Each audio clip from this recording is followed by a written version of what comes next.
চন্দ্রা আজ সকালে উঠে তাড়াতাড়ি স্নান সেরে পুজো পাঠ করে নিয়েই রান্নাঘরে ঢুকে আগে চা বসিয়ে মনোময়কে ডেকে দেয়।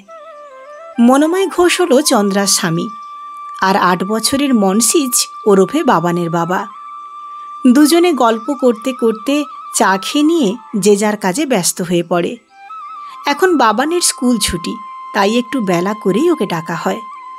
মনোময় বাজার থেকে চন্দ্রার লিস্ট করা জিনিসগুলো গুছিয়ে নিয়ে ফিরে আসে, আর চন্দ্রা রান্নার কাজে ব্যস্ত হয়ে পড়ে।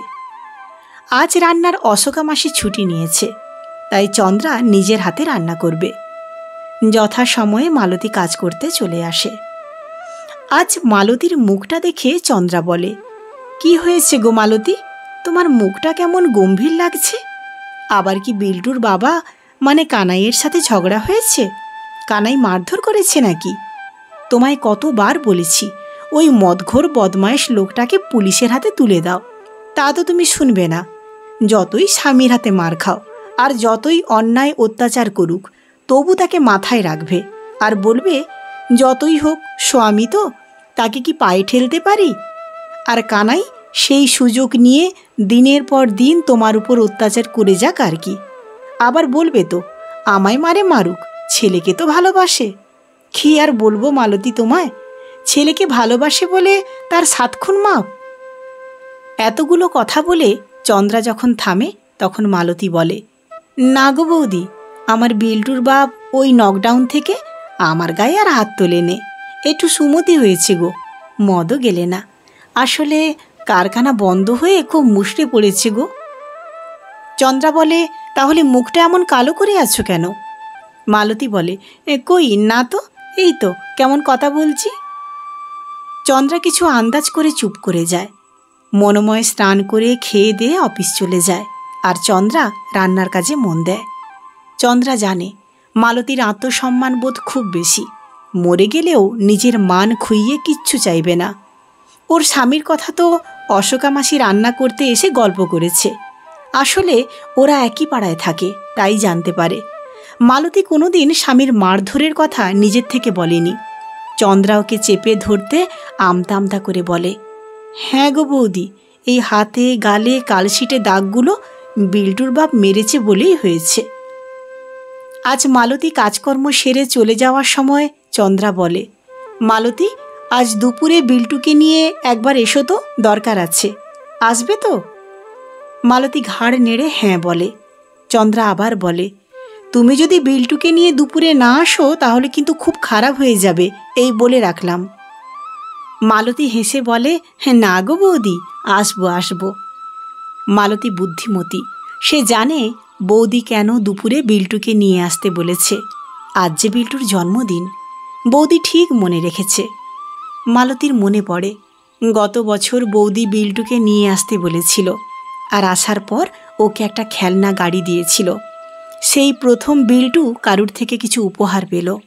খুশিতে বিল্টুর মুখটাই পাল্টে গেছিল। বাড়ি এসে বাপকে গাড়িটা দেখায় আর বন্ধুদেরকেও দেখায়। এত আনন্দ পেয়েছিল যে ঘুমানোর সময়ও পাশে নিয়ে ঘুমাতো।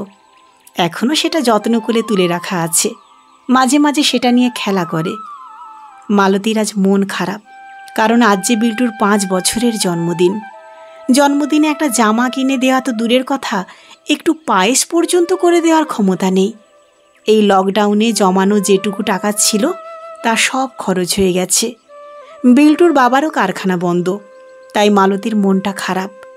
এই অল্প বয়সেও ছেলেটা বুঝে গেছে আর্থিক অনটনের কথা। একবারও কিছু কিনে দেওয়ার বায়না পর্যন্ত করেনি। গত বছর বলেছিল, মা, জন্মদিনে আমাকে পায়েস করে দেবে? তখন মালতী বলেছিল, না বাবা, আমাদের তো 5 বছরের আগে জন্মদিনে পায়েস করতে নেই, সামনের বছর পায়েস করে দেব, তোর 2-4টে বন্ধুকেও খাওয়াবো। বিল্টুর চোখ মুখ খুশিতে ভরে উঠেছিল। বলেছিল, মা, বাবুদের বাড়ির মতো কেক কাটা হবে, মোমবাতি জ্বালানো হবে। মালতী বলেছিল, সব হবে বাপ। কিন্তু ছেলেকে দেওয়া কথা এই অভাগী মা রাখতে পারেনি। এই মারাত্মক রোগ আর লকডাউনের কারণে ওদের সব আশা জলে চলে যায়। এই সব চিন্তা করতে করতে মালতীর চোখ দিয়ে নিজের অজান্তেই জল গড়িয়ে পড়ে। মালতী বাড়ি ফিরে এসে দেখে কানাই উনুনে কাঠ জেলে রেশনের চালের ভাত বসিয়েছে আলু দিয়ে। মালতীকে দেখে বলে, গরম গরম ভাত আর তেল পেঁয়াজ দিয়ে আলু সিদ্ধ মাখা দিয়ে জমে যাবে বলো। বিল্টু বলে, খুব ভালো হবে বাবা। মালতী বলে, তুমি ভাত নামাও, আমি আর বিল্টু স্নান সেরে ঘোষবদির বাড়ি থেকে একটু ঘুরে আসছি। ঘোষবদি অনেক করে বিল্টুকে নিয়ে যেতে বলেছে, এই যাব আর আসব। বলেই দুজনে স্নান সেরে নেয়। মালতী বিল্টুকে একটা ভালো জামা প্যান্ট পরিয়ে আর নিজেও একটা ভালো কাপড় পরে কানাইকে বলে বেরিয়ে যায়। মালতী বিল্টুকে নিয়ে এসেছে দেখে চন্দ্রা আর বাবান খুব খুশি হয়। চন্দ্রা বলে, আয় বিল্টু, ঘরে আয়। কেন গো মালতী, এত দেরি করলে? বাবান তো তোমাদের জন্য অপেক্ষা করে বসে আছে। বিল্টুকে বসতে বলে চন্দ্রা রান্নাঘর থেকে বাটি বাটি করে খাবারগুলো এনে মেঝেতে আসন পেতে এক গ্লাস জল দিয়ে খাবারগুলো সাজিয়ে রেখে মালতীর হাতে একটা নতুন জামা ও প্যান্ট দিয়ে বলে, মালতী, এইগুলো বিল্টুকে পরিয়ে দিয়ে খেতে বসাও। মালতী লজ্জায় বলে, হ্যাঁ, এসবের কি দরকার ছিল বৌদি? চন্দ্রা বলে, চুপ করো তো মালতী, আমি যা ভালো মনে করেছি তাই করেছি। সকালে তোমার মুখ দেখেই আমি বুঝতে পেরেছিলাম তোমার মুখ গম্ভীর হওয়ার কারণ, তাই তো নিজের হাতে ওর জন্যে সব রান্না করেছি।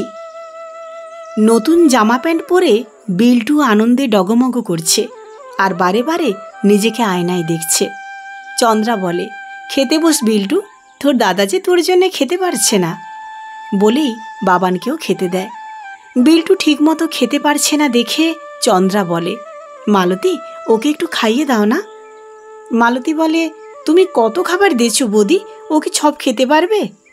চন্দ্রা বলে, না পারলে তুমি যেন খেও না, কারণ আজ মাকে ওর এঁটো খেতে নেই। যা খেতে পারবে না সব ফেলে দিও। বিল্টুর খাওয়া হয়ে গেলে মালতী বিল্টুর মুখ হাত ধুইয়ে দিয়ে এঁটো কাটা সব পরিষ্কার করে দেয়। চন্দ্রা বলে, এবার তুমি খেতে বসো মালতী, আর কানাইয়ের খাবারটা নিয়ে যেও। মালতী বলে, আমি খেতে পারবো নি বৌদি, বিল্টুর বাপ যে না খেয়ে বসে আছে, ওর বাপ তো রান্নাও করে রেখেছে।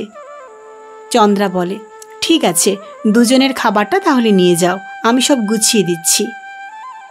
বলেই চন্দ্রা রান্নাঘরে ঢোকে এবং কিছুক্ষণ পরে অনেকগুলো কৌটো করে ওদের খাবারটা গুছিয়ে নিয়ে একটা ব্যাগে ভরে মালতীর হাতে দিয়ে বলে, একটু দাঁড়াও মালতী, আমি আসছি।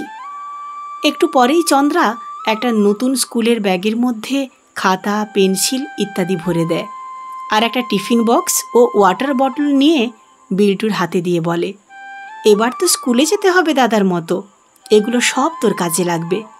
আবার বলে, মালতী, এবার ওকে স্কুলে ভর্তি করে দাও। মালতী বলে, হ্যাঁ বৌদি, সেরকম তো ইচ্ছা আছে, এবার আসি। বলেই মালতী চলে যেতে উদ্যত হলে চন্দ্রা বলে, দাঁড়াও মালতী। মালতী বলে, আবার কি বৌদি? চন্দ্রা ঘর থেকে কিছু টাকা এনে মালতীর হাতে গুঁজে দিয়ে বলে, বিকালে কানাইকে দিয়ে একটা কেক আর একটা মোমবাতি আনিয়ে নিও। যদি সম্ভব হয় আমি বাবানকে নিয়ে সন্ধ্যার সময় তোমাদের বাড়ি যেতে পারি বিল্টুর কেক কাটা দেখতে। না, সন্ধ্যার সময় চন্দ্রা বাবানকে নিয়ে যেতে পারেনি মালতীর বাড়ি, কারণ প্রচণ্ড ঝড় বৃষ্টি হচ্ছিল। কিন্তু মালতীর কৃতজ্ঞতার শেষ নেই। বৃষ্টি থামার পর কানাই এসে বাবানের জন্যে এক টুকরো কেক আর এক বাক্স মিষ্টি দিয়ে যায়। চন্দ্রাও বাচ্চার মা, তাই আর এক মায়ের মনের কথা সহজেই পড়তে পারে। চন্দ্রার এই পরিচারিকার প্রতি ভালোবাসা আর আন্তরিকতা দেখে ছোট্ট বাবানও সুশিক্ষায় গঠিত হচ্ছে। মাই পারে সন্তানের চারিত্রিক গঠন গড়ে তুলতে। কলমে দেবিকা মিত্র, পাঠে আমি সুদীপ্তা। গল্প পাঠটি আপনাদের কেমন লাগলো অবশ্যই কমেন্টস করে জানাবেন। যদি গল্প পাঠটি আপনাদের ভালো লেগে থাকে লাইক, কমেন্টস এবং শেয়ার করতে ভুলবেন না। ধন্যবাদ।